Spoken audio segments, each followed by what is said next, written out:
শুরু থেকে শেষ পর্যন্ত দিন মানা লাগবে ইসলামকে। এবার আসেন তো, একটা পরিবার থেকে শুরু হয়।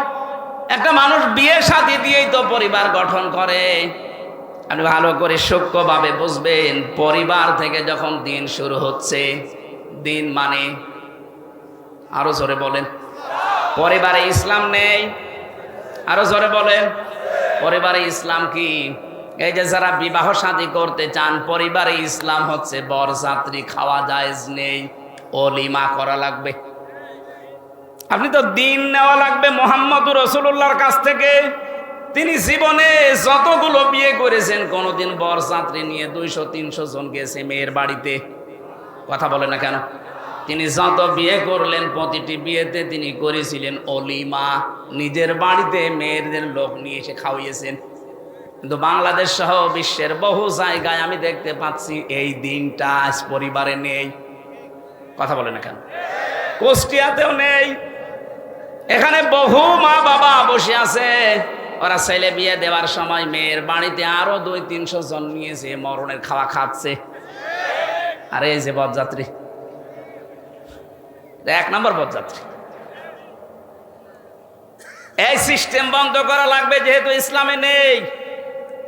আপনি ওলিমা করবেন যতটুকু সামর্থ্য আছে বাপ দাদা, আর আপনার নিজের মেয়ের বাড়িতে থেকে আরো দরকার হয় 100-150 মানুষ নিয়ে আনবেন। নিজের বাবার বাড়ি থেকে 100-150-200-400 মানুষ আপনি নিজের বাড়িতে ওলিমা করে খাওয়াবেন। এটা দিন। এই দিন এখন থেকে চালু করা যায় না।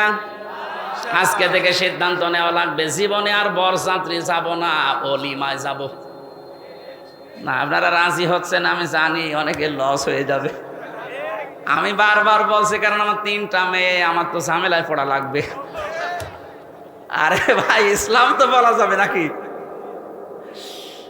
আমারটাও একটু সমস্যা হয়েছিল বিয়ের সময়। আসলে আমরা তো গ্রাম্য মানুষ, ওই সময় তো বুঝতাম না। আমি তাও 7-8 জন নিয়ে গেছি মাত্র, খুব বেশি কষ্ট আমার শ্বশুরের হয়নি। কিন্তু আমার 3টা মেয়ে, এখন যদি ওলিমার এই ফতোয়া না দিয়ে আবার এই বরযাত্রী চালায়, আমার কত ক্ষতি হয়ে যাবে না? আমার বাঁচার জন্য হলো না, এই মাসলাটা বললাম। যাদের দিন মানার ইচ্ছা আছে, ইসলাম হিসাবে পারিবারিক জীবন থেকে মানা লাগবে। কথা বলেন না কেন? আজকে থেকে যারা বললেন যে না আর বরযাত্রী যাব না, সত্যি মানতে পারবেন তো? এটা রেকর্ড হয়ে এই যে কালকে ছড়াবে। যদি মানতে না পারেন, আবার বরযাত্রী 2-3টি রাত যাচ্ছেন, কুষ্টিয়ার বদনাম হয়ে যাবে। আমি আশা করছি এই সুন্নাতটা, এই দিনটা কুষ্টিয়া থেকে আরম্ভ হবে ইনশাআল্লাহ। আমরা এখন থেকে বরযাত্রীতে নিয়ে আসি কিসে? অলিমায়। বলেন বলেন, অলিমা হয় মেয়ের বাড়িতে না ছেলের বাড়িতে?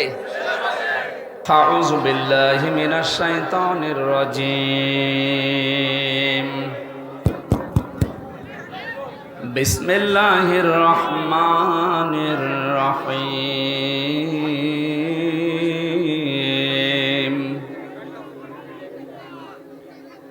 ফাকাইফা ইযা জিনা মিন কুল্লি উম্মাতিন বিশাহিদিন ওয়া জিনা বিকা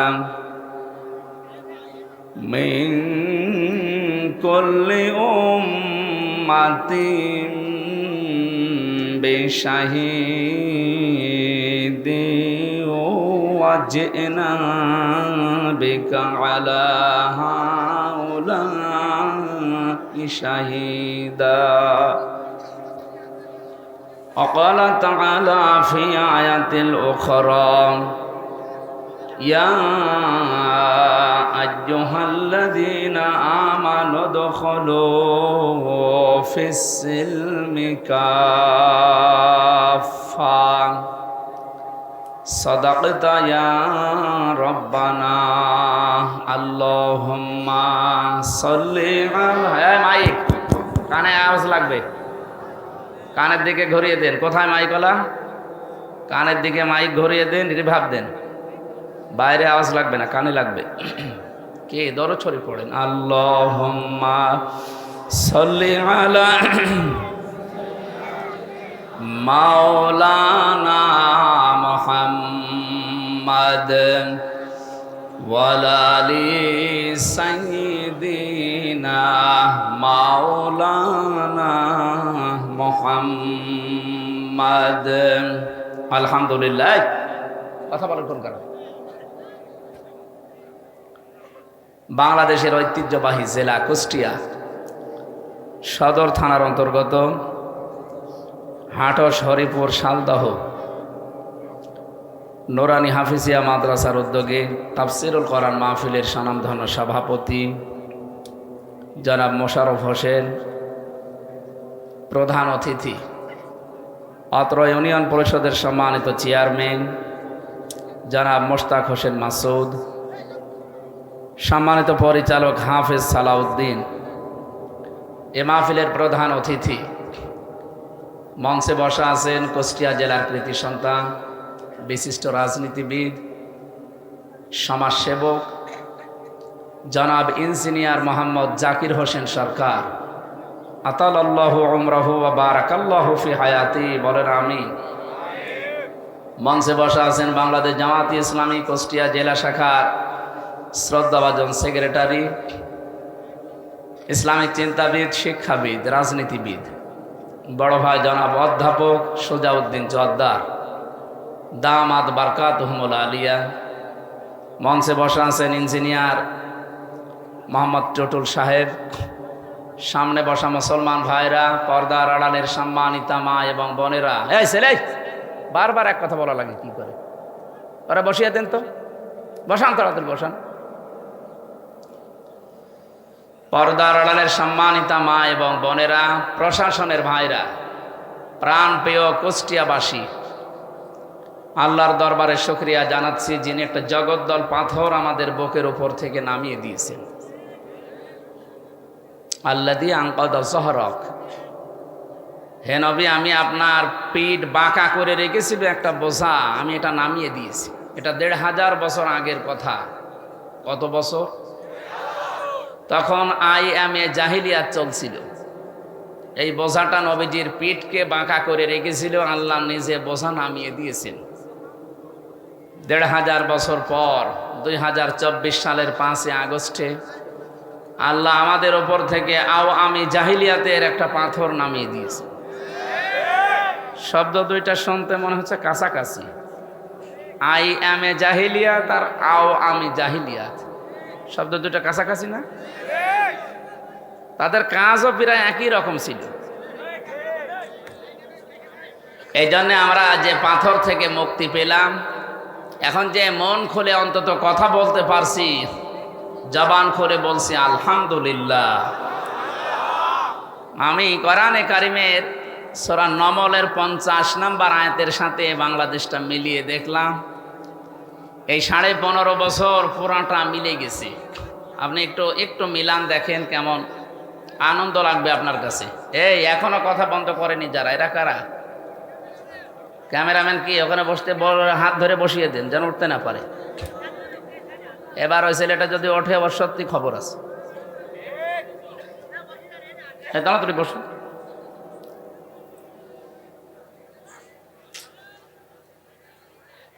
না, ডিস্টার্ব করবে। ওরা এখানে বের করে দেন তো। এখান থেকে যান। আবার ওটা খোলে কেন? যান যান যান যান। ওরা হাত ধরে বসিয়ে দেন না কেন ভাই? একটার জন্য 10টা ডিস্টার্ব হচ্ছে, দেখছেন?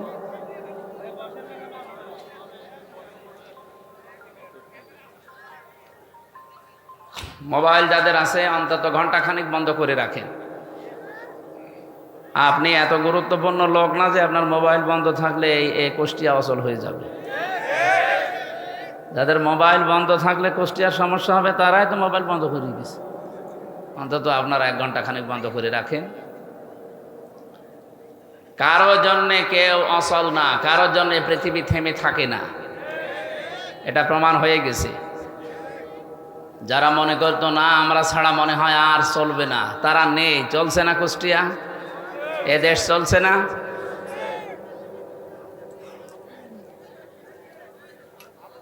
এই ওটারে ছেড়ে দিন, ওটা হালকা তার কাটা আছে, ছেড়ে দিন। এই এদিকে তাকান ভাই। আমি যে আয়াতগুলো মিলানোর জন্য বলছিলাম, আসার সময় আমিও দেখছিলাম। আল্লাহ রাব্বুল আলামিন বলেন আকাদ মাকারু মাকারহুম ওয়া ইনদাল্লাহি মাকরুহুম ওয়া ইন কানা মাকরুহুম লিতাজুলা মিনহুল জিবাল। সূরা ইব্রাহিমের ভেতরে আল্লাহ জানিয়েছেন, হে নবী, অবশ্যই তারা কিন্তু ষড়যন্ত্র করেছিল। তার ষড়যন্ত্রের মাত্রাটা এমন জায়গায় পৌঁছিয়েছে, পাহাড় পর্যন্ত মনে হচ্ছিল জায়গা ছেড়ে দেবে। এটা ১৫০০ বছর আগে করেছিল। আমার মনে হচ্ছে এই ১৫০০ বছর পরেও এটা এখনো থেমে নেই। বিশেষ করে ফেসবুকের মাধ্যমে যারা পালিয়ে গেছে, যারা লুকিয়ে আছে, এরা এখনো পর্যন্ত ষড়যন্ত্র চালাচ্ছে, বিশেষ করে উস্কানি দিচ্ছে। কালকে আমি ছিলাম মৌলভীবাজার, কুষ্টিয়ার কৃতি সন্তান, ওখানকার জেলার এসপি জনাব জাহাঙ্গীর হোসেন। এই আমি যেখানে আজকে মাগরিবের পরে আলোচনা করছিলাম, ওর পাশের গ্রামে, এই সাউদিয়া মাছপড়ায় বাড়ি। উনি আমাকে জানালেন যে এই ফেসবুকের মাধ্যমে যে গুজবগুলো চলছে, জনগণকে সতর্ক করবেন, এই গুজবে যেন কেউ কান না দেয়। এই গুজবে কান দেওয়ার কারণে এই যে চলছে ঝামেলা ৩-৪ দিন, আমরা সাবধান থাকবো, কারো উস্কানিতে যেন পা না দেয়। বিশেষ করে যারা পালিয়েছে, এদের উস্কানিতে তো পা দেওয়াই যাবে না। কথা বুঝতেছেন? যখন একেবারে সব কিছু শেষ হয়ে গেছে, তখন ওনারা এখন নতুন আর একটা বিষয় সামনে নিয়ে এসে ধর্মীয় উন্মাদনা দিয়ে, না, উন্মাদনা কোনো জায়গায় নেই, উদ্দীপনা আছে। ধর্মীয় বলেন, জেনারেল বলেন, উন্মাদনা আমাদের কোনো ধর্মে নেই। উন্মাদনা নেই, আছে উদ্দীপনা। কি আছে? ইসকনের মাধ্যমে যেটা চালাতে চাচ্ছে ধর্মীয় বিষয়ের নাম দিয়ে, এটা উদ্দীপনা নয়, এটা উন্মাদনা। ইসলাম ধর্মে তো উন্মাদনা নেই, হারাম। এটা কিসের উন্মাদনা আপনার? লা ইকরাহা ফিদ্দীন। ইসলামের ভেতরে বাড়াবাড়ি নেই, জবরদস্তিও নেই। যদি জোর করে ইসলাম ধর্ম গ্রহণ করানোর নিয়ম থাকতো, 850 বছরে এই ভারতবর্ষ মুসলমান শাসন করেছিল, একটাও হিন্দু থাকার কথা ছিল না। কথা বলেন না কেন? পৃথিবীতে 200 কোটির উপরে এখন আমরা মুসলমান, সবচাইতে পরধর্ম সহিষ্ণু জাতি আমরা। সুতরাং আন্তর্জাতিক মিডিয়া এখন বাংলাদেশের দিকে তাক করে আছে, কিন্তু আপনি টের পাচ্ছেন না। এই জন্য কারো উস্কানিতে পা দিয়ে উল্টাপাল্টা লিখবেন না, এই উন্মাদনা ছড়াবেন না। আল্লাহ বলেন এদের ষড়যন্ত্র থেমেছিল না। 14টা ষড়যন্ত্র ওই জামানায় করেছিল, আর এই 2024-এর আগে 15টা ষড়যন্ত্র চলছে। আমরা কোরআনের আয়াতের সাথে মিলাবো ইনশাল্লাহ। যদি মিলে যায় ওইগুলো মাইনাস করব। কি কথা বলেন না কেন? আমাদের গাইডলাইন কি বলেন তো? আরো জোরে বলেন। নাকি বাবার জীবনী? অনেকে তো বাবার জীবনী গাইডলাইন বানিয়ে দিয়েছে। পৃথিবীর কোনো মানুষের জীবনী পড়ে মানুষ পরিবর্তন হতে পারে না, এ সিস্টেম পৃথিবীতে নেই। আপনি পরিবর্তন হতে পারেন যেটা পড়লে, তার নাম কি? এই কোরআন শরীফ। আপনি এটা পড়েন, মাস্ট বি আপনি পরিবর্তন হবেন, বাধ্য হবেন। টনি বেলার নাম শোনেননি? কোথায় বাড়ি? কোথায়? আমেরিকায়। কোথায় বাড়ি? টনি বেলাওয়ারের শালিকা, ছোট শালিকা লরেন বুথ, এ মহিলা অনার্স মাস্টার্স করা, পিএইচডি হোল্ডার। ওকে খ্রিস্টানরা বহু অর্থ দিয়ে ইরানে পাঠিয়েছে। তেহরান বিমানবন্দরে নামার পর ও খ্রিস্টান বানাবে মানুষকে। এক মুসলমানকে ডাক দিয়ে বলছে যে, ভাই, আমি মুসলমান হব না, কিন্তু আমি ইসলাম জানতে চাই। কি পড়লে অথেন্টিক ইসলাম জানা যাবে, সেই বই আমি আপনার কাছে চাই। আমাদের কাছে কেউ যদি হিন্দু এসে বলে যে আমি ইসলাম গ্রহণ করব না, কিন্তু আমি ইসলাম জানতে চাই, এটা তার অধিকার আছে না নেই? বলেন বলেন। তখন তো অনেক মানুষ এই ফতোয়া তুলবে, হ্যাঁ ওর ওযু নেই, ওর কাছে কোরআন শরীফ দেব। আরে ভাই, কোরআন শরীফ ধরতে হলে ওযু করা লাগবে, মাস্ট বি। আপনি কোথায় পেয়েছেন? রাসূলুল্লাহ আসলেন টয়লেট থেকে। কোথা থেকে? পায়খানা প্রসাব করার পরে নবীজি আসলেন, পানি দেওয়া হয়েছে তাকে। তিনি হাত মুখ ধোয়ার পরে গোশত খেলেন। বিশ্ব নবীকে জিজ্ঞাসা করা হয়েছে, হে রাসূল, আপনি ওযু করলেন না? তিরমিজি শরীফের হাদিস। নবীজি বলেন, দেখো আল্লাহ আমাকে শুধু নামাজের আগে ওযু করার জন্য আদেশ দিয়েছেন, তাছাড়া পৃথিবীর কোনো কাজ করার আগে ওযু করা লাগবে এ আদেশ আমি পাইনি। এ কাজের ভেতরে রোজা রাখা হতে পারে, এ কাজের ভেতরে হজ করা হতে পারে, এ কাজের ভেতরে খাবার খাওয়া হতে পারে, এ কাজের ভেতরে কোরআন ধরাও হতে পারে। তাহলে নামাজ পড়ার আগে ওযু করা লাগবে, নির্দেশ কার? ইয়া আইয়ুহাল্লাযীনা আমানু ইযা কুমতুম ইলাস সালাতি ফাগসিলু বুজুহাকুম ওয়া আইদিয়াকুম ইলাল মারাফিকি ওয়ামসাহু বিরুসিকুম ওয়া আরজুলাকুম ইলাল কাবাইন। ইমানদারেরা যখন নামাজের জন্য প্রস্তুতি নেবে, নামাজে দাঁড়াবে, তার আগে ওযু করো, এ নির্দেশ কার? ইমানদারেরা কোরআন পড়বা তখন ওযু করো, এ কথা আছে?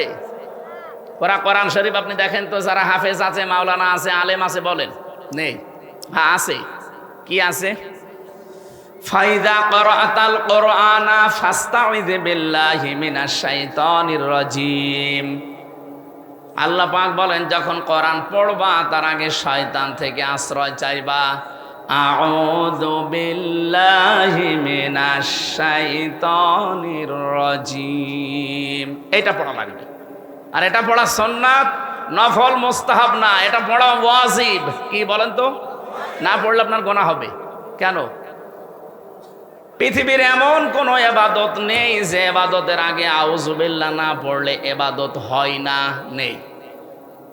আপনি নামাজের আগে আউযু বিল্লাহ পড়েননি, আপনার নামাজ হবে না, কেউ ফতোয়া দিতে পারবে? পারবে না। রোজা রাখার আগে আপনি আউযু বিল্লাহ পড়েননি, আপনার রোজা হবে না, কেউ বলতে পারবে না। হজ করার আগে আউযু বিল্লাহ পড়েননি, হজ হবে না, না। কিন্তু কোরআনে কারীম পড়ার আগে যদি কেউ আউযু বিল্লাহ না পড়ে, ওর কোরআন পড়া তো হবেই না, আরো গুনাহ হবে। তাফসিরে মুফাসসির লিখেছেন এই কারণে, কারণ পৃথিবীর কোন ইবাদতে শয়তান এত ধোঁকা দেয় না, কোরআনের কাছে আসতে গেলে যত ধোঁকা দেয়। শয়তান ভালো করে জানে যে কোরআন যদি মানুষ বোঝে, কোরআনের কাছে আসে, আমি যে শয়তানি করি এটা বন্ধ হয়ে যাবে। কথা বুঝতেছেন? ওর যে শয়তানি করার রাস্তা বন্ধ হয়ে যাবে।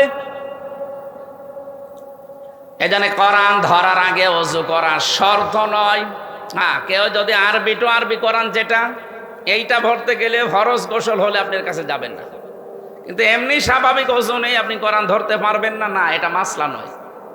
আপনি ধরবেন। এর কাছে মুসলমান কোরআন শরীফ তুলে দেয়নি, সিয়াসিত্তা হাদিস সহ তাফসির দিয়েছে। 3 বছর এই মহিলা পড়া কোরআন শরীফ তন্ন তন্ন করেছে। আমাদের মতো আনাকুম সানাকুম পড়েনি, একেবারে পড়ার মতো পড়িস, কারণ হচ্ছে শিক্ষিত মহিলা।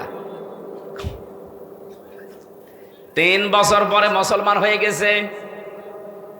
সাংবাদিকরা জিজ্ঞাসা করছে, আপনি কি করলেন? পৃথিবীতে সবচাইতে বেশি মানুষ বাস করে খ্রিস্টান ধর্মে, এরপরে মুসলমান। আপনি সেই বড় ধর্ম বাদ দিয়ে মুসলমানদের এই ধর্ম গ্রহণ করলেন কেন? লরেন বুথ বলেছে, দেখো আমি চ্যালেঞ্জ করেছিলাম মুসলমানদের কোরআনে নাকি ভুল নেই, এই জন্য আমি নিজে একেবারে জানার মতো পড়েছি 3 বছর। 3টা বছরে আমি প্রায় 53 জায়গায় লাল দাগ দিয়েছিলাম। মনে করলাম ভুল ধরা পড়েছে, কিন্তু আল্লাহর ইশারা, যেখানেই ভুল ধরি দেখি তার পরের আয়াতে ওর জবাব আল্লাহ আগেই দিয়ে দিয়েছে। শেষে আমার জীবনের ভুল ধরা পড়ে গেছে। আমি আর নিজের বাপ দাদার ধর্মে থাকলাম না, আমি নতুন ধর্ম ইসলামে আসলাম। আমি তামাম দুনিয়ায় ঘোষণা দিয়ে দিলাম, পৃথিবীর 4,500 ধর্ম আছে, এর ভেতরে অথেন্টিক ধর্মীয় গ্রন্থ এই কোরআনে কারীম। কয়েকদিন আগে আমি যশোরের একজন হিন্দু শিক্ষক, অধ্যাপক, বিসিএস ক্যাডার, ওনারে বলেছিলাম, স্যার আপনাকে আমি জোর করি না, কোরআন শরীফ শুধু খালি পড়েন, ইসলাম মানা লাগবে না আপনার। আপনি ধর্মীয় নিজের ধর্ম বাদ দিয়ে ইসলাম গ্রহণ করবেন এটাও দরকার নেই, শুধু 3টা মাস সময় দিলাম আমাদের এই ধর্মীয় গ্রন্থ কোরআনটা বুঝে পড়েন। 3 মাস পড়ার পরে দেখি লোকটা মুসলমান হয়ে গেছে। এই জন্য আমাদের উচিত হচ্ছে কোরআনের কাছে আসা। আজকের এই তাফসির মাহফিল এই জন্যেই আয়োজন করেছে, এবং এই মাদ্রাসাটার প্রতিষ্ঠাও এই কারণেই। কোরআনে কারীম যত ছড়িয়ে যাবে, যত প্রচার হবে এ দেশ থেকে, তত শিরিক, বেদাত আর উল্টাপাল্টা কাজ দূর হবে ইনশাআল্লাহ। আমাদের জন্য একটু আফসোস, বিশেষ করে আমার জন্য। সারা দেশে যাওয়া লাগে তো, সারা বাংলাদেশে এই একটা জায়গা কুষ্টিয়া জেলা যেখানে পুলিশ পাহারা দিয়ে গাঁজা খাওয়ায়। কি একটা জেলা গো। আর একটা জায়গা আছে বগুড়ার মহেস্থানগড়, ওখানে গাঁজা খেলেও চুরি করে খায়, আর আমাদের এখানে পুলিশ বলে খা। এটার জন্য বিভিন্ন জেলায় জবাব দেওয়া লাগে। কুষ্টিয়া থেকে রংপুরে এসেছো ওয়াজ করার জন্য, আর তোমার জেলায় কি বলবো। সারা দেশ করি আপনি যেই কয় মন গাঁজা না পাবেন, তার চাইতে বেশি পাওয়া যায় আল্লাহর ওলির এই মাজারে। না, এটা ঠিক না। আমার মনে হয় যে মাজার ভাঙা চলছিল, এটা যে কেন ভাঙলো না, এই শিরিকের আঁকড়াটা ওই সময় তুলে দেওয়ার দরকার ছিল। এটা নিয়ে অনেকেই ব্যবসা করে খাচ্ছে, আমি জানি এ কথা বললে তাদের গায়ে লাগবে। এ কথা বলে না কেন? আমি আর বলতে চাই না, বিবেক যদি থাকে কাজে লাগাবে। কি বলছিলাম বলেন তো? কোরআনে কারীম শোনার জন্য আমরা যারা এসেছি, এখান থেকে আল্লাহ রাব্বুল আলামিন এই যে মাকারু শব্দের ব্যাখ্যাটা করার জন্য আমি এই পর্যন্ত আসলাম। একটু ভালো করে মিলাবে। সূরা নমল 19 নম্বর পারা 20 নম্বর পৃষ্ঠার 5 নম্বর লাইনের 50 নম্বর আয়াত, এটা তাফসিরে হাক্কানিতে পাবেন। আল্লাহ পাক বলেন, অমাকারু মাকারাও অমাকারনা মাকারাও ওয়াহুম লা ইয়াশউরুন। হে নবী, ওই মানুষগুলো কিন্তু মকর করেছিল, ষড়যন্ত্র করেছিল, আর আমি আল্লাহ ষড়যন্ত্র না, আমি আল্লাহ কৌশল করেছিলাম।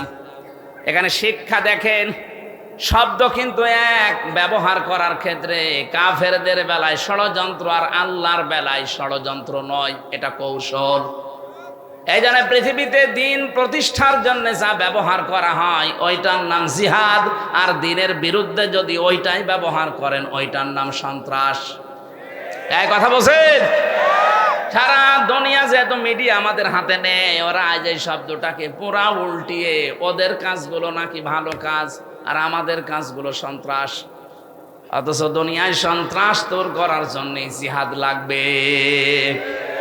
এটা লূত নবী আলাইহিস সালামের জামানার কাহিনী আল্লাহ আমাদেরকে শোনাচ্ছেন কেন? এই যে বললাম না, 15টা বিষয় এই 15.5 বছর ওরা অলরেডি কায়েম করে ফেলেছিল, তার ভেতরে এইটা একটা। লূত নবীর জামানায় আল্লাহর একটা নিষিদ্ধ কাজ ওরা চালু করেছিল, সেটা সমকামিতা। কি কথা বুঝতেছেন?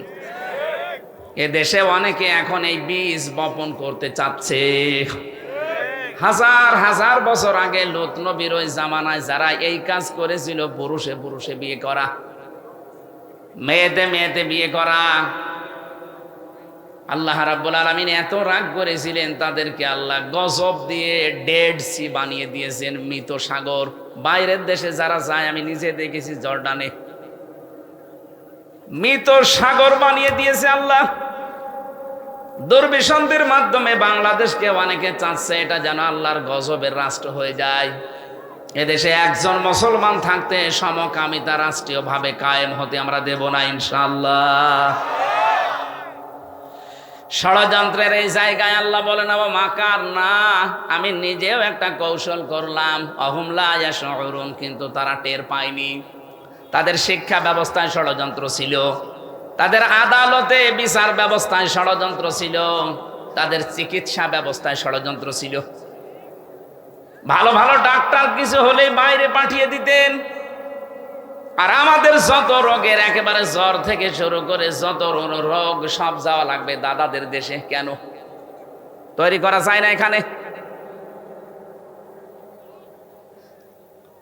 এই যে 15টা ষড়যন্ত্রের কথা বলছিলাম, 1500 বছর আগে নবীজির জামানায় ষড়যন্ত্র ছিল কয়টা বললাম?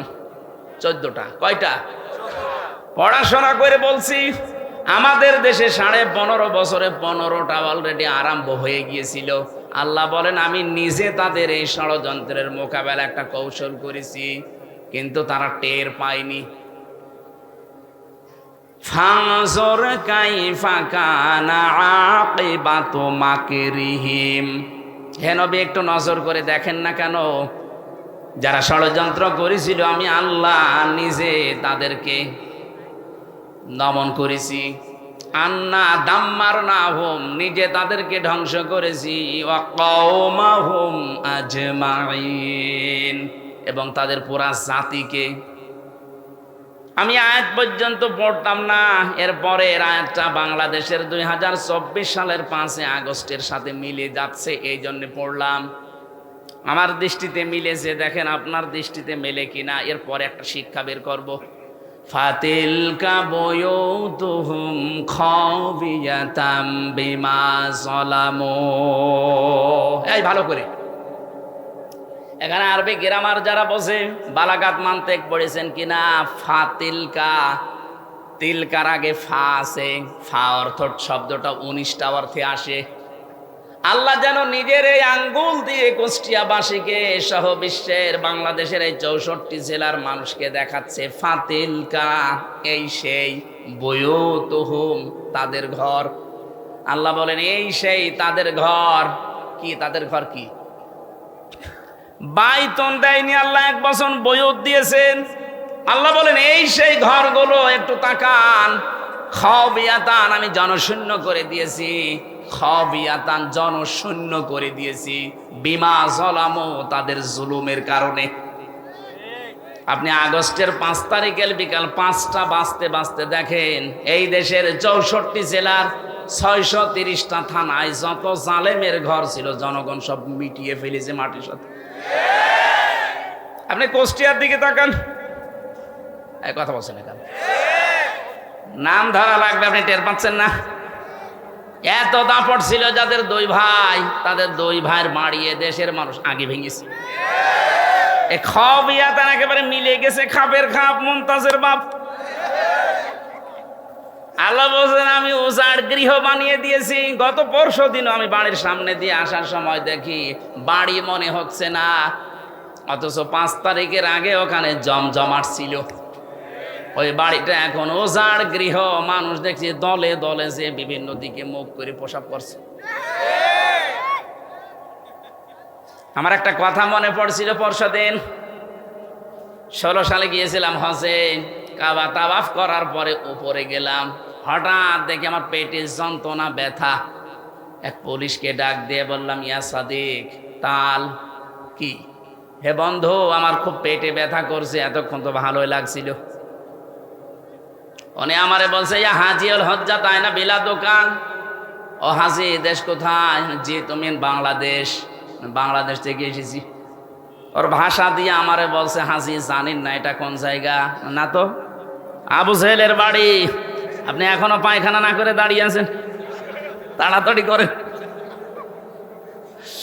সত্যি কথা বলছি, পায়খানা করে দেখে আমার পেটের ব্যথা ভালো হয়ে গেছে। আল্লাহ আমাকে বোঝাতে চাচ্ছে, হামজা এত টাকা খরচ করে 6500 কিলোমিটার দূর থেকে আসলে আর ওই শয়তানের বাড়ি পায়খানা না করে চলে যাবা, তাড়াতাড়ি করো। ঠিক যেন আজকের এই দেশে যতগুলো জালেমের বাড়ি ছিল, আল্লাহ পাক যেন নিজে তাদেরকে জাতীয় উজাড় গৃহ বানিয়ে দিয়েছে। পরশু দিনের জাতীয় পত্রিকা দেখেছেন, ঢাকার ওই বড় বাড়িটা যেখানে মানুষ আবেগে চুমা খেত, দেখলাম অনেকে দলবদ্ধ হয়ে, জামাতবদ্ধ হয়ে টয়লেট করছে। হ্যাঁ, 3-4 জন একসাথে যাচ্ছে, বিভিন্ন দিকে মুখ করে আল্লাহ রাস্তায় চালাচ্ছে। আমার মনে হয় এদের পেটে আমার মতো ব্যথা। এই কথা বলছে না? আমি খাবিয়াতান শব্দটা তাফসিরে পড়েছি ইবনে কাসিরে। আল্লাহ বলেন আমি এমন জনশূন্য করে দিয়েছি, এমন উজাড় গৃহ বানিয়েছি। কেন জানো? তোমাদেরকে একটা শিক্ষা দেওয়ার জন্য। এবার আসেন আমাদের বিষয়। ইন্না ফি যালিকা লাআয়াতাল লিকাউমিন ইয়ালামুন। অবশ্যই এর ভেতরে তোমাদের জন্য শিক্ষা আছে। লাম, লামে তাকিদ, অবশ্যই শিক্ষা আছে যদি তোমরা জ্ঞানী হয়ে থাকো। আল্লাহ আমাদের বোঝাতে চায়, আগামীতে যদি কেউ ক্ষমতার চেয়ারে বসে জুলুম করে, তার বাড়িও জাতীয় টয়লেট বানানো হবে। এজন্য আমরা যেন সাবধান থাকি, আর যাই করে যেন জালেম হয়ে না যায়। এই কথা বোঝেন কিছু নাকি আন্দাজে ঠিক বলেন? ঠিক আছে। আল্লাহ রাব্বুল আলামিন 14টা বলতে গেলে এমনি এত রাত হয়ে গেছে, আমরা তাফসিরে যাব। সূরা বাকারা থেকে মাত্র এক আয়াতের 3 ভাগের 1 ভাগ পড়েছি, আর সূরা নেসার 41 নম্বর আয়াতটা পড়েছি। আল্লাহ রাব্বুল আলামিন এত তথ্য আয়াতের ভেতরে লুকিয়ে রেখেছে, আপনি যত টান দেবেন গবেষণা আকারে তত তথ্য ওখান থেকে পেয়ে যাবেন। আমরা আসেন তো এই 2 আয়াতের একটা আয়াত শুরু করছি, সূরা বাকারা 208 নম্বর আয়াতের প্রথম অংশ। আমার আজকের আলোচনার বিষয় প্রবেশ করো। কি বললাম? বলেন বলেন। কোরআনে কারীম জানাচ্ছে, ইয়া আইয়ুহাল্লাযীনা আমানু, ওহে যারা ঈমানের দাবি করো, উদখুলু ফিস-সিলমি কাফা, তোমরা ইসলামে পরিপূর্ণভাবে প্রবেশ করো। এদিকে তাকান, এখানে সিন শব্দের উপরে যদি কেউ জবর দিয়ে পড়ে তাহলে সালমন বাংলা অর্থ দাঁড়ায় শান্তি, আর সিনের নিচে জের দিয়ে পড়লে বাংলা অর্থ দাঁড়ায় সিলমন মানে ইসলাম। আল্লাহ পাক এখানে শান্তির ভেতরে প্রবেশ করো বলেন নাই, বলেছে ইসলামে প্রবেশ করো। কোথায়? এখন ইসলামে প্রবেশ করবেন আপনি আংশিক না পূর্ণাঙ্গ? বলেন বলেন। পূর্ণাঙ্গটা এখানে কোথায় পেলেন? পূর্ণাঙ্গ কোথায় আছে এখানে? আল্লাহ রাব্বুল আলামিন ছোট আয়াত কিন্তু এত সূক্ষ্ম সূক্ষ্ম শব্দ দিয়েছেন। এর শেষের শব্দটা দেখেছেন কাফা। ইসলামে আংশিক প্রবেশ করলে হবে না, পরিপূর্ণভাবে প্রবেশ করা লাগবে। এখন আমার প্রশ্ন, আমি যে ইসলামে পরিপূর্ণ প্রবেশ করেছি আল্লাহর এই কথা মতো, এটা আমি টের পাবো কি করে? নাকি কথা বলে না কেন? আমি যে ইসলামে পরিপূর্ণ প্রবেশ করলাম এটা আমি টের পাবো কি করে? আপনি যদি 5টা বিষয় দুনিয়ায় দেখতে চান, যে আপনার ভেতরে 5টা বিষয় আলামত চিহ্ন এগুলো পাওয়া যাচ্ছে সিমটম, তাহলে বুঝবেন আমি এই আয়াতটা দুনিয়ায় মেনে চলছি, পুরা ইসলামের ভেতরে আমি পরিপূর্ণভাবে প্রবেশ করে ফেলেছি। এখন নিজের সাথে মিলাবেন। 1 নম্বরে আমি ইসলামে প্রবেশ করার প্রথম আলামত সিমটম হচ্ছে আত্মসমর্পণকারী হওয়া লাগবে। কি হওয়া লাগবে? খুব সূক্ষ্ম শব্দ এখানে আছে, কিন্তু ভালো করে শুনবেন। আত্মসমর্পণকারী হবেন 1 নম্বরে। 2 নম্বরে আপনার ইখলাস আসবে ভেতরে। 3 নম্বরে বিশুদ্ধ আকীদা তৈরি হবে আপনার। 4 নম্বরে চরিত্র হবে উন্নত। 5 নম্বরে লেনদেন হবে আপনার স্বচ্ছ। এই 5টা বিষয় যখন আপনার প্র্যাকটিক্যাল লাইফে পাওয়া যাবে তখন বুঝবেন আপনি পরিপূর্ণ ইসলামে প্রবেশ করেছেন। এবার প্রথমটা ব্যাখ্যা আসেন তো। আত্মসমর্পণ এই শব্দ দিয়ে আমরা কি বুঝলাম? যে মাথা নত করা লাগবে। কথা বলেন না কেন? এটা করে দেখিয়েছেন আমাদের জাতির পিতা হযরত ইব্রাহিম আলাইহিস সালাম। এই বানানোটা না, আল্লাহর বানানোটা। আমরা তো অনেকে যাকে তাকে বানিয়ে দেয় না। আল্লাহ যেটা বানিয়েছিলেন তার নাম কি? আরো জোরে বলেন। মিল্লাতা আবিকুম ইব্রাহিম হুয়া সাম্মাকুমুল মুসলিমিন। তাম দুনিয়ার ময়দানে আয়াতটা আছে, 257টা রাষ্ট্রে আয়াতটা চলছে। আল্লাহ পাক বলেন তোমাদের মুসলিম জাতির পিতা ইব্রাহিম, কারণ তিনি তোমাদের নাম রেখেছেন মুসলিম। বাবা হিসাবে তিনি আমাদের নাম রাখলেন সন্তানের কি? আরো জোরে বলেন। কি সুন্দর একটা নাম রেখেছেন, আত্মসমর্পণকারী। বাবার 11টা দায়িত্ব পালন করা লাগে। সন্তান শুধু জন্ম দিলেই বাবা হওয়া যায় না, 11টা দায়িত্বের প্রথম নাম্বারে তার একটা অর্থবোধক নাম দেওয়া লাগে। এদেশে বহু বাবা আমরা দেখতে পাচ্ছি, বহু মা এমন আছে খালি জন্মিয়ে ছেড়ে দিয়েছে, এমন নাম দিয়েছে ও কি হিন্দু না মুসলমান বোঝা যায় না। আমি কি বেশি বললাম? এরকম নাম দেশে নেই। আপনি নামটা রাখবেন অর্থবোধক। কিয়ামতে আল্লাহ যখন বিচারের কাঠগড়ায় কিছুই পাবে না, আপনার নামটা দেখবে। আজকের প্রধান অতিথির নাম জাকির হোসেন। জাকির মানে জিকিরকারী। বিশ্বনবীর একজন নাতির নাম ছিল হোসেন।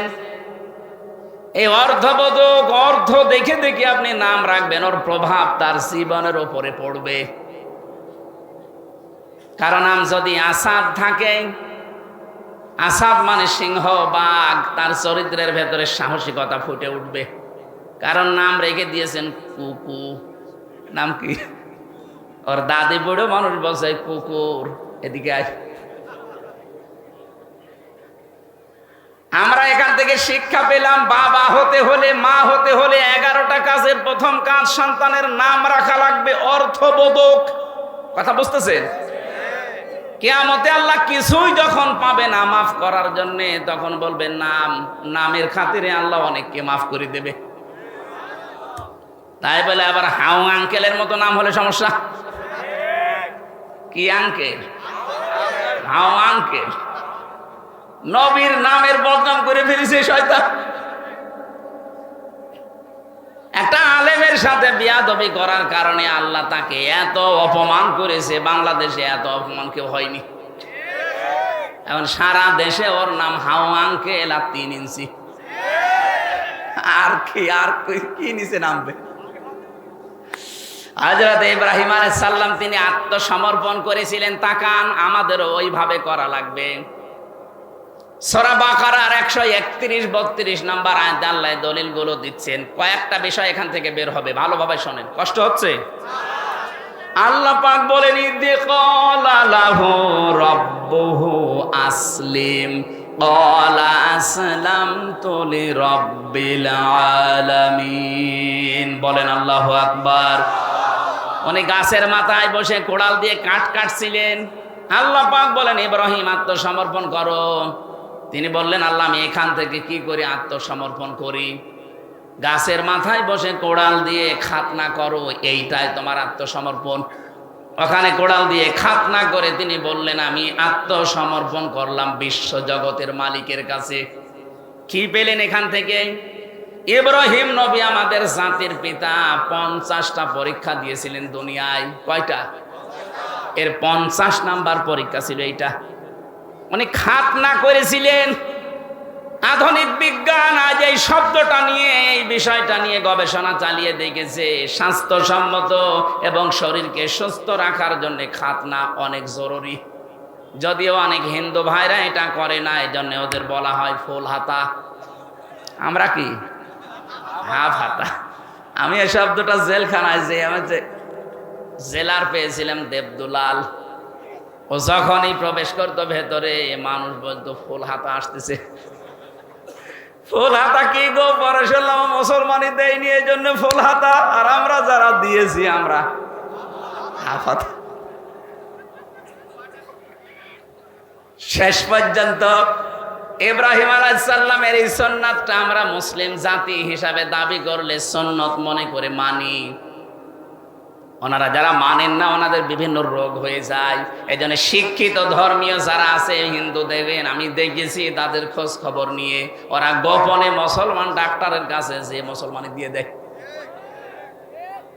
আমার যেহেতু ওই বিষয়টা না, আমার বিষয় ছিল ইব্রাহিম নবী আত্মসমর্পণ করেছিলেন। যেখানে আল্লাহ বললেন আত্মসমর্পণ করো, কি করে করব? খাতনা করো, তাই করেছিলেন। তার মানে আপনি ইসলামে প্রবেশ করেছেন, এটার আলামত আল্লাহ যা বলে আপনি তাই।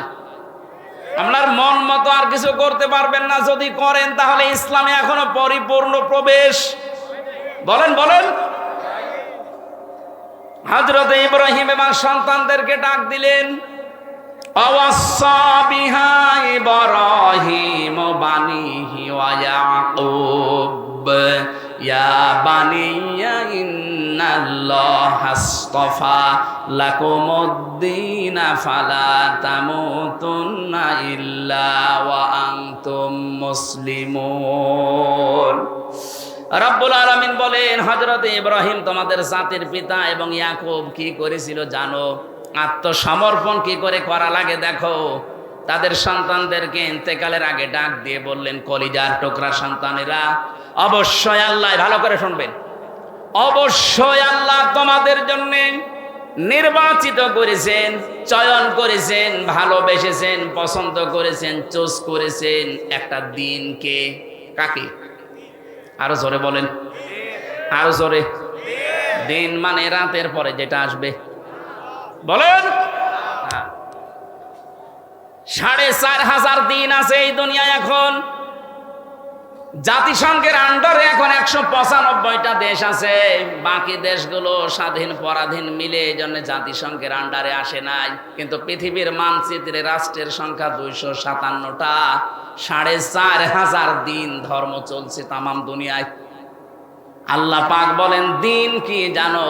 ইন্নাদ-দীনা ইনদাল্লাহিল ইসলাম। বলেন আল্লাহু আকবার। সূরা আলে ইমরানের 19 নম্বর আয়াতে আল্লাহ দলিল দিয়েছেন, আমার কাছে দিন বলতে একটাই, তার নাম ইসলাম। তার নাম কি? আমাইয়াবতাগি গায়রাল ইসলামি দীনান ফালা ইউকবাল মিন। ইসলাম বাদ দিয়ে পৃথিবীর কোন দিন দিয়ে 4,500 দিন আছে, যে কোন দিন দিয়ে কেউ যদি আল্লাহকে পেতে চায়, ফালা ইউকবাল মিন, ওর জীবনের কোনো কিছু আল্লাহ কবুল করছে না, করবে না। বাংলার মুসলমানের এখান থেকে রেকর্ড হচ্ছে, কালকে সারা দুনিয়া ছড়াবে বিভিন্ন ভাষায়। আমার সামনে এখন মাত্র 20,000 মানুষ না, আমার সামনে এখন 800 কোটির উপরে মানুষ। সবাইকে উদ্দেশ্য করে বলছি, যে ভাষায় শোনেন শোনেন। 4,500 ধর্মের কোন ধর্ম দিয়ে তার মালিক পর্যন্ত যাওয়া যাবে না। যদি স্রষ্টা পর্যন্ত যেতে হয়, ইসলাম নামক দিন লাগবে। আমাদের সৌভাগ্য এই, আমরা কিচ্ছু না পাই, অন্তত দিন হিসাবে ইসলাম পেয়েছি। বলেন, একেবারে শুরু থেকে শেষ পর্যন্ত দিন মানা লাগবে ইসলামকে। এবার আসেন তো, একটা পরিবার থেকে শুরু হয়। একটা মানুষ বিয়ে শাদী দিয়েই তো পরিবার গঠন করে। আপনি ভালো করে সূক্ষ্মভাবে বুঝবেন, পরিবার থেকে যখন দিন শুরু হচ্ছে, দিন মানে, আরো জোরে বলেন, পরিবারে ইসলাম নেই। আরো জোরে বলেন, পরিবারে ইসলাম কি? এই যে যারা বিবাহ শাদী করতে চান, পরিবারে ইসলাম হচ্ছে বরযাত্রী খাওয়া জায়েজ নেই, ওলিমা করা লাগবে। আপনি তো দিন নেওয়া লাগবে মুহাম্মদুর রাসূলুল্লাহর কাছ থেকে। তিনি জীবনে যতগুলো বিয়ে করেছেন, কোনোদিন বরযাত্রী নিয়ে 200-300 জন গেছে মেয়ের বাড়িতে? কথা বলে না কেন? তিনি যত বিয়ে করলেন, প্রতিটি বিয়েতে তিনি করেছিলেন ওলিমা। নিজের বাড়িতে মেয়েদের লোক নিয়ে এসে খাওয়িয়েছেন। কিন্তু বাংলাদেশ সহ বিশ্বের বহু জায়গায় আমি দেখতে পাচ্ছি এই দিনটা আজ পরিবারে নেই। কথা বলে না কেন? কুষ্টিয়াতেও নেই। এখানে বহু মা বাবা বসে আছে, ওরা ছেলে বিয়ে দেওয়ার সময় মেয়ের বাড়িতে আরো 200-300 জন নিয়েছে, মরণের খাওয়া খাচ্ছে। আরে এই যে বরযাত্রী, 1 নম্বর বরযাত্রী। এই সিস্টেম বন্ধ করা লাগবে, যেহেতু ইসলামে নেই। আপনি ওলিমা করবেন, যতটুকু সামর্থ্য আছে বাপ দাদা, আর আপনার নিজের মেয়ের বাড়িতে থেকে আরো দরকার হয় 100-150 মানুষ নিয়ে আনবেন। নিজের বাবার বাড়ি থেকে 150-200-400 মানুষ আপনি নিজের বাড়িতে ওলিমা করে খাওয়াবেন। এটা দিন। এই দিন এখন থেকে চালু করা যায় না। আজকে থেকে সিদ্ধান্ত নেওয়া লাগবে, জীবনে আর বরযাত্রী যাব না, ওলিমায় যাব না। আপনারা রাজি হচ্ছেন আমি জানি, অনেকের লস হয়ে যাবে। আমি বারবার বলছি, কারণ আমার 3টা মেয়ে, আমার তো ঝামেলায় পড়া লাগবে। আরে ভাই, ইসলাম তো বলা যাবে নাকি? আমারটাও একটু সমস্যা হয়েছিল বিয়ের সময়। আসলে আমরা তো গ্রাম্য মানুষ, ওই সময় তো বুঝতাম না। আমি তাও 7-8 জন নিয়ে গেছি মাত্র, খুব বেশি কষ্ট আমার শ্বশুরের হয়নি। কিন্তু আমার 3টা মেয়ে, এখন যদি ওলিমার এই ফতোয়া না দিয়ে আবার এই বরযাত্রী চালায়, আমার কত ক্ষতি হয়ে যাবে না? আমার বাঁচার জন্য হলো না। এই মাসলাটা বললাম, যাদের দিন মানার ইচ্ছা আছে, ইসলাম হিসাবে পারিবারিক জীবন থেকে মানা লাগবে। কথা বলেন না কেন? আজকে থেকে যারা বললেন যে না আর বরযাত্রী যাব না, সত্যি মানতে পারবেন তো? এটা রেকর্ড হয়ে এই যে কালকে ছড়াবে। যদি মানতে না পারেন, আবার বরযাত্রী 2-3 ট্রাক যাচ্ছেন, কুষ্টিয়ার বদনাম হয়ে যাবে। আমি আশা করছি এই সুন্নাতটা, এই দিনটা কুষ্টিয়া থেকে আরম্ভ হবে ইনশাআল্লাহ। আমরা এখন থেকে বরযাত্রীতে নিয়ে আসি কিসে? অলিমায়। বলেন বলেন, অলিমা হয় মেয়ের বাড়িতে না ছেলের বাড়িতে? এবার দেখেন আপনার ইমান কি বলে। মেয়েরা যারা এসেছেন দিন হিসাবে আপনার পরিবারে, যখন বিয়ে করে আসবে স্বামীর বাড়িতে, কিভাবে দিন মানবেন? শুধু নামাজ পড়া, রোজা রাখা আর কালো বোরকা পরাই দিন না। তিরমিজি শরীফ, আল্লাহর নবী বলেন, ইদা নাজারা ইলাইহা সাররাতুহু, স্বামী যখন বাইরে থেকে এসে তোমার দিকে তাকাবে তখন অভ্যর্থনা জানাবে স্বামীকে, খুশি করার জন্য, আনন্দ দেওয়ার জন্য যা লাগে তুমি তাই করবে, দরকার হয় কাতু কুতু দেবে। কি কথা বলছেন এখন? স্ত্রী হিসাবে স্বামীকে কাতু কুতু দেওয়া জায়েজ নেই। আজ পারিবারিক জীবনে এই খুনসুটিটা নেই, এই জন্য হাজারো পরিবারে পুরুষ মানুষ বাইরে লাইন করে। আরো জোরে বলেন। এখানে বহু রোগী আছে, শুধু স্ত্রীর পক্ষ থেকে এই রেসপন্স পায় না, এতটুকু ভালোবাসা পাচ্ছে না, এজন্য পরকীয়া প্রেম চালিয়ে যাচ্ছে। জোরে বলেন সুবহানাল্লাহ। না, আমি উদ্বুদ্ধ করছি না, কিন্তু মেয়েদের এই উদাসীনতার কারণে আজ হাজারো পুরুষ মানুষ লাইন করছে। কথা বলে না কেন? কারা কারা করছেন একটু হাত তোলেন তো। এই একজন না, এটা ঠিক আছে ভাই। মেয়েরা, আমি আশা করছি হাসির ছলে বললেও আপনারা এটা মানবেন। পরিবারে আজ হাজারো পরিবারে এই এতটুকু বিষয়ের কারণে মানুষ লাইন পর্যন্ত করে ফেলছে। কথা বলে না কেন? 2 নম্বরে, ওয়াইদা গাবা আনহা হাফিজাতুহু, স্বামী যখন বাইরে যাবে মাস্ট বি আপনার শরীরকে, ইজ্জতকে, সম্ভ্রমকে, স্বামীর সন্তান আর স্বামীর সম্পদ হেফাজত করে রাখবেন। কিন্তু 100 জনের 80টা মহিলা যেটা পারছে না, ফেল হয়ে যাচ্ছে। স্বামী শুধু বাইরে যেতে দেরি, উনি মনে হচ্ছে দিন পেয়েছে। কথা বলে না কেন? কত জায়গায় লাইন করছে, কত জায়গায় কথা বলছে। আরে মেয়েরা মোবাইলে কথা বলবে কোন আওয়াজে, সে আওয়াজ পর্যন্ত আল্লাহ দিয়েছে কোরআনে। সূরা আহজাব 32 নম্বর আয়াত, 22 নম্বর পারা, 1 নম্বর পৃষ্ঠা, 3 নম্বর লাইনে আছে। এটা তাফসিরে খাজিনে পাবেন। আল্লাহ পাক বলেন, ইয়া নিসান নাবিয়্যি লাস্তুন্না কাহাদিম মিনান নিসা ইন ইত্তাকাইতুন্না ফালা তাখদা'না বিল কওলি ফায়াতমা'আল্লাযী ফী কলবিহি মারাদ ওয়া কুলনা কাওলাম মা'রুফা। বলেন আল্লাহু আকবার। আল্লাহ পাক বলেন, হে নবীর স্ত্রীরা, যদি বাইরে কারো সাথে কথা বলো হিজাবের বাইরে থেকে, পর্দার আড়াল থেকে, এখন আর হিজাব পর্দা না, এখন হবে মোবাইল, ফোন, ফ্যাক্স। কথা বুঝতেছেন? যদি কেউ মোবাইলেও কথা বলো, যদি দেখো যে ওই 14 জন পুরুষ মানুষ বাদ দিয়ে অন্য কেউ, 14 জন পুরুষের ভেতরে তোমার বাবা, তোমার ভাই, তোমার বোনের ছেলে, ভাইয়ের ছেলে, এরকম 14 জন পুরুষ মানুষ বাদ দিয়ে যদি কেউ কল দেয়, কথা বলবা সঠিক কথা, মিথ্যা কথা বলা যাবে না। কিন্তু মোবাইল টাচ হয়ে গেছে মিথ্যা বলার জম।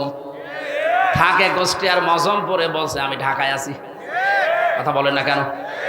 এজন্য মোবাইলেও যদি কথা বলে কেউ, কথা বলবা সঠিক, মিথ্যা বলবো না। কিন্তু ভাষা হবে রুক্ষ সূক্ষ্ম, রাগে রাগে। যে কল দিয়েছে ওর মনের ভেতরে যদি দুর্বিসন্ধি থাকে, কোনো রোগ থাকে, ও রোগ ভালো হয়ে যাবে। কি সূক্ষ্ম বিষয় দিয়েছেন আল্লাহ। মোবাইলে কথা বললেও কথা কোন আওয়াজে হবে। এটা যদি কাবা শরীফের ইমামও কল দেয়, তাও আপনার ভাষা রুক্ষ সূক্ষ্ম হবে। কথা বলে না কেন?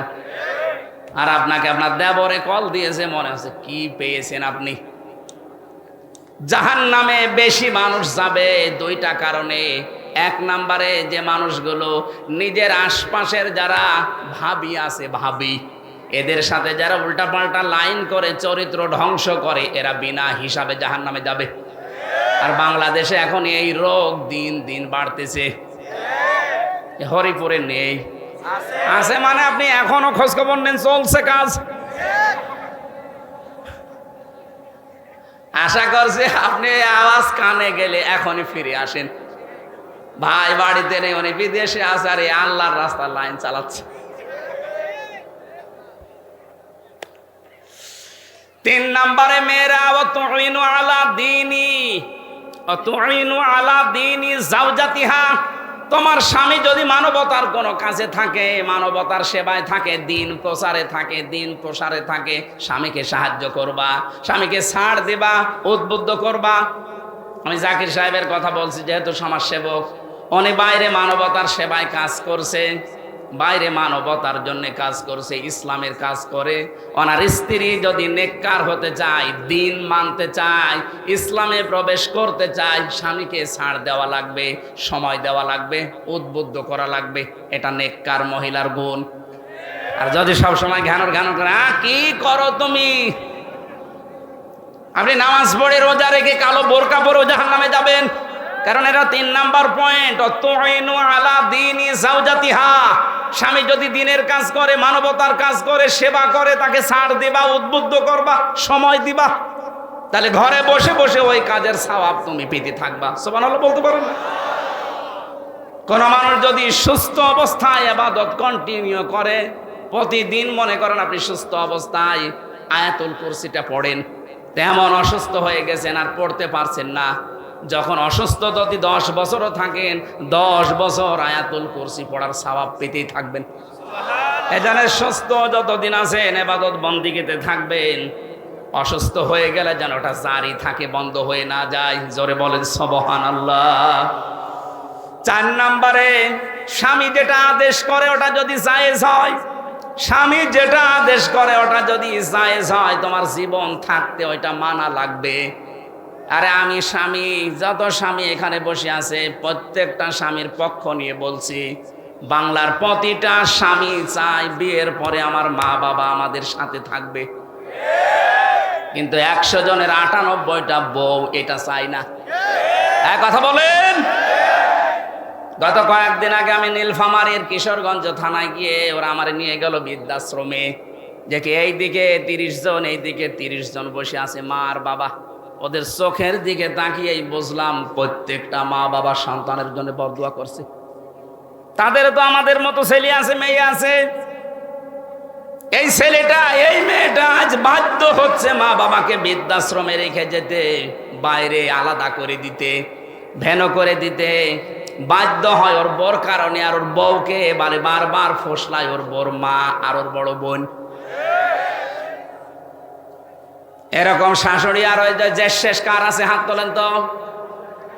আপনার এদিকে ক্যামেরা চলছে, হাত মারার দরকার নেই, হাত বন্ধ হয়ে যাবে না। উনি কত বড় ঝামেলায় থাকলে এই লজ্জা শরম ত্যাগ করে হাত তুলতে পারেন, টের পাচ্ছেন? কোথায় আছে আমরা? আর ওরা ইবাদত করে বলে। কিসের ইবাদত করেন আপনি? দিনের ভেতরে প্রবেশ করার 4টা নিয়ম বললাম। আমি তো নিজে স্বামী হয়ে সবার পক্ষ নিয়ে বললাম, সবাই বলছে হ্যাঁ, আমি হাসির খোরাকি দেইনি। যেই মেয়েরা চায় না যে শ্বশুর শাশুড়ি আমাদের সাথে থাক, ওর নামাজ রোজা ওই কালো পর্দা সব মাঠে মারা যাবে। আমি চাই আপনাদের বাঁচাতে। অনেক মহিলারা আমাকে শত্রু মনে করে, হ্যাঁ হুজুর শুধু আমাদের বাঁশ দেয় না। আপনাদের আমি বাঁশ দিতে আসিনি, আমি বাঁচাতে চাই। কোরআন হাদিসের চোখ লাগিয়ে দেখতে পাচ্ছি যে আপনি ছোটখাটো বিষয় মনে করে আপনি জাহান্নামে যাচ্ছেন। আপনি যেন জাহান্নামে না যান, দিন আত্মসমর্পণ করা লাগবে এই পারিবারিক জীবন থেকে। কথা বুঝতেছে? 2 নম্বরে, আমাদের ইখলাস থাকা লাগবে প্রত্যেকটা কাজে। যা করব কার জন্যে? আরো জোরে বলেন। আমি যদি শাহিন সাহেবকে ভালোবাসি লোক দেখানোর জন্য না, আল্লাহর জন্য বাসা লাগবে। যদি ঘৃণাও করি তাও আল্লাহর জন্য করা লাগবে। এইটা আজ যদি বাংলাদেশে চালু হয়ে যেত, ইসলাম অনেক এগিয়ে যেত। আপনি এই কথার অর্থ বোঝেন? মান হাব্বা লিল্লাহ ওয়া আবগাদা লিল্লাহ ওয়া আতাআ লিল্লাহ ওয়া মানাআ লিল্লাহ ফাকাদ ইসতাকমালাল ঈমান। নবীজি বলেন, কাউকে ভালোবাসলে আল্লাহর জন্য বাসবা, কাউকে ঘৃণা করলে আল্লাহর জন্য করবা, কাউকে কিছু দান করলে আল্লাহর জন্য করবা, কাউকে দান করা থেকে বিরত থাকলে আল্লাহর জন্য করবা। তাহলে ফাকাদ ইসতাকমালাল ঈমান, তোমার ঈমান আল্লাহ পরিপূর্ণ করে দেবে। বলেন সুবহানাল্লাহ। ইখলাস লাগবে সব কাজে ভাই। যা করেন, একটা খোরমা দান করতে হলেও লোক দেখানো না, ইখলাস লাগবে কার? 3 নম্বরে, আমাদের আকীদা শুদ্ধ করা লাগবে। আজ বাংলাদেশে একটা কথা ছড়ানো হচ্ছে, জামাতে ইসলামী বাংলাদেশের বিরুদ্ধে, যে এদের আকীদা ঠিক নেই। এটা ডাহা মিথ্যা কথা। পড়াশোনা আপনার চাইতে আমি কম করিনি। আমি কওমি মাদ্রাসা, আলিয়া মাদ্রাসা, বিশ্ববিদ্যালয় সবগুলো শেষ করেছি। আকীদা কি বোঝেন আপনি? যে মজলুম একটা দলের ওপরে আকীদার দোহাই দিয়ে এদের ওপরে দোষারোপ করেন, একটা মিথ্যা তহমত লাগাচ্ছেন, কিয়ামতে আপনি আসামি হয়ে যাবেন। আকীদার বিষয়ে কারো সাথে কোনো মত পার্থক্য নেই। হ্যাঁ, কিছু মাসলা মাসাইলে পার্থক্য থাকতে পারে, এটা ইমানদের ভেতরে ছিল। যারা মুজতাহিদ, যারা গবেষক, তারা যদি গবেষণা করতে গিয়ে কোনো বিষয় ভুলও করে তাও একটা সওয়াব পাবে, আর যদি ঠিক হয় ডবল সওয়াব পাবে। আপনি নিজে কোনো চিন্তা ভাবনা করেন না, ছাতা কেউ করতে গেলে তার পাশে লেগে থাকেন সব সময়। কথা বলে না কেন? এগুলো ছোট মনের পরিচয়। আজ যাদের বলা হচ্ছে এদের আকীদা ঠিক নেই, কি আকীদা আপনার? একটু ফাঁসির দড়িটা গলার কাছে নিয়ে দেখেন তো কেমন আকীদা, দেখবো আপনার। 4 নাম্বার, আমাদের উন্নত চরিত্র তৈরি করা দরকার, আর এটা তৈরি করতে হলে মুহাম্মদুর রাসূলুল্লাহর বিকল্প আর কেউ। 5 নাম্বারে, লেনদেন স্বচ্ছ থাকতে হবে। আজ অনেক মানুষ আছে দেখতে মনে হয় ভালো মানুষ, কিন্তু কোন দোকানে যদি বাকি করে খায় জীবনে ওই দোকানের সামনে দিয়ে যেতে চায় না। একটা মানুষ কতটুকু স্বচ্ছ তার লেনদেন দেখে বুঝবেন আপনি। নবীজি বলেন, কাউকে দায়িত্ব দেওয়ার আগে আমি 8-10 দিন, 15 দিন, 20 দিন, 1 মাস লক্ষ্য করতাম যে লোকটার লেনদেন কেমন। আজ যদি বাংলাদেশে যারা দায়িত্ব দেওয়া হয় রাষ্ট্রীয়ভাবে, যদি এইটা খেয়াল করে দেখতাম, এই দেশে দুর্নীতি চুরি বন্ধ হয়ে যেত। নৈতিকতার মানে চারিত্রিক উন্নতি, এই যে আকীদার কথা যাদের বলা হয়, ইসলামিক অর্থনীতি, যেটা অর্থনৈতিক বিষয়গুলো কেউ যদি ওলির দাবি করে, বাংলাদেশে ইসলাম প্রতিষ্ঠার কাজ যারা করে তাদের চরিত্র সবচাইতে উপরে আছে। ইসলামী অর্থনীতি যেটা টাকা পয়সার লেনদেন, এটা যদি এই দেশে একামতে দিন যারা কায়েম করতে চায় তাদের চাইতে উন্নত চরিত্র আজও কেউ যেতে পারেনি, আমার মনে হয় পারবেও না। আপনি কিসের আকীদা, আকীদার প্রশ্ন তুলে আন্দাজে মিথ্যা তাদের নামে তহমত দিন, এটা বন্ধ করবেন না, এই যে আসামি হয়ে যাবে। প্রথম নাম্বারে গেল এই 5টা, এবার দ্বিতীয় শব্দে আছে 8টা, তৃতীয় শব্দে আছে 11টা, চতুর্থ শব্দে আছে 22টা, পঞ্চম শব্দে আছে 27টা। এতগুলো বিষয় একটা একটা করে 12টা পার হয়ে গেছে। আমি এত রাত পর্যন্ত আর পারবো না। কালকে মাহফিল ডবল আছে, মাপ চাচ্ছি। আগামী থেকে আসলে একটা করে মাহফিল নিয়ে, হাফিজ জোর করে ডেটটা নিয়েছে। আর যারা বসে আছে এরা ঘুমাবে, আমারও ঘুমানো লাগবে। ফজরের নামাজ, তাহাজ্জুদ আছে, সকালে আবার যাওয়া লাগবে সেই ঝিনাইদহ। আজকের মতো শেষ করে দিচ্ছি, আগামীতে আসলে কথা বলবো। আল্লাহুম্মা আমিন।